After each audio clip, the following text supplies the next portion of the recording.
Hello বন্ধুরা, এটা হলো ফরাজ বীজ।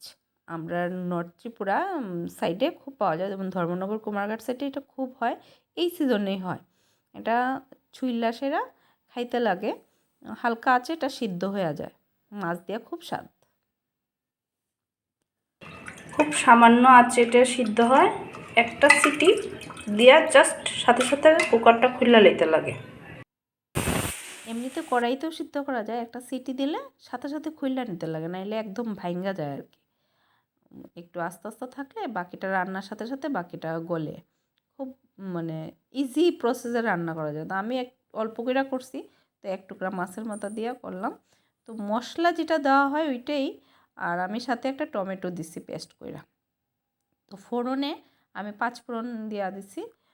তোমরা চাইলে গোটা গরম মশলাও দিতে পারো, আর একটু সেন্ট ভালো হইব, একটু রিচ হইব, ভালো লাগবো খাইতে। দিয়া মশলাটি দিয়া জাস্ট মশলা যখন তেল ছেড়ে আইব তখন মাছের মাথা দিয়া ভাঙ্গা নেবা।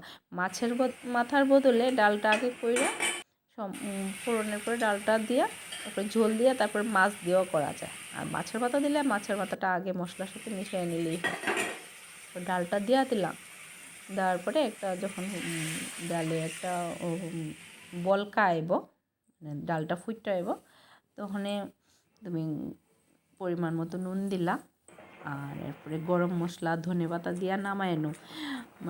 অসম্ভব স্বাদ, অসম্ভব স্বাদ, খাইলে বুঝবা কতটুকু স্বাদ। আমি এই সাইডের মানুষ সব কইতে পারে, তোমরা